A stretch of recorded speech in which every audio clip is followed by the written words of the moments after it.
हर कुछ महीनों में एक ना एक आर्टिकल आता है जिसमें ये लिखा जाता है कि सुप्रीम कोर्ट या किसी हाई कोर्ट ने ये बोला है कि वाइफ का हक डिवोर्स के बाद भी ख़त्म नहीं होता है, वो फिर भी मेंटेनेंस मांग सकती है। और वो आर्टिकल आते ही मुझे पता है कि मेरे कम से कम 50 से 60 मैट्रिमोनियल डिस्प्यूट वाले जो हस्बैंड क्लाइंट्स हैं उनके मेरे पास मैसेज आएंगे कि अमीश जी अगर ये हो सकता है तो जो हम ये कॉम्प्रोमाइज़ म्यूचुअल कंसेंट डिवोर्स के लिए जा रहे हैं इसके बाद भी मेरी वाइफ मुझसे आगे भी इन द फ्यूचर मेंटेनेंस मांग सकती है। और मैं उनको फिर ये बात समझाता हूँ कि देखिए जी, कानून में टेक्निकली ये प्रावधान है कि डिवोर्स के बाद पैसे मिलने के बाद भी बीवी फिर से आपके पास मेंटेनेंस मांगने के लिए आ सकती है। पर आज तक हमने जितने भी अभी तक म्यूचुअल कंसेंट डिवोर्स या फिर कंटेस्टेड डिवोर्स केसेस में हमने देखा है, एक बार वाइफ को एलिमनी मिल गई उसके बाद वो वापस अभी तक मेरे केसेस में कभी भी नहीं आई है।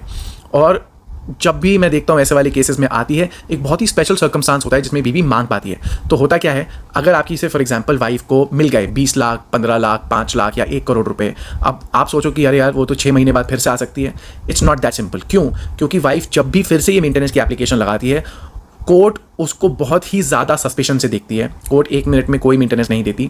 कोर्ट ये देखती है कि इतने क्या स्पेशल सर्कमस्टांसेस से, फॉर एग्जांपल अगर बिल्कुल ही कोई लाख या 2 लाख रुपए की एलिमनी मिली और हस्बैंड है बहुत बड़ा करोड़पति, उसके बाद भी वो पैसा बिल्कुल ख़त्म हो गया है, बीवी की कोई कोई कैंसर ट्रीटमेंट हो रही थी या कोई कोई लूट के ले गया और उसके पास वो बिल्कुल ही बेघर और मरने को हो रही है, तो भी कोर्ट कहती है चलो ठीक है, अब हम हस्बैंड को बुला के देख के पूरे सिचुएशन को, मे बी आपको 2-4-5 हज़ार रुपए की, आप बिल्कुल मरने को मोहताज नहीं हो रहे हो, उस सिचुएशन में वाइफ को थोड़ा बहुत पैसा दे देगी।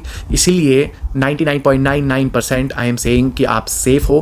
कोर्ट्स बहुत ही ज़्यादा डिफ़िकल्ट सिचुएशन में थोड़ा बहुत सस्टेनेंस के लिए वाइफ को देती है, पर ये पूरा का पूरा रैप अप हुआ सिचुएशन फिर से नहीं खुलता है। और मोस्ट ऑफ दिस ओकेजन मेरे करीबन अभी तक 400 करे हुए मैट्रिमोनियल केसेस के अंदर आज तक नहीं हुआ है। 4000 जो मैंने मे बी हस्बैंड से बात करी है, उनमें मे बी 1 या 2 में शायद बीवी ने डाला हो, पर अगेन बहुत स्पेशल सर्कमस्टांसेस में कि जी उसकी कोई बीमारी उठ गई या कुछ बहुत ही स्पेशल सर्कमस्टांसेस तब जाके हुआ है। आपको यूजुअल कोर्स में डरने की ज़रूरत नहीं है।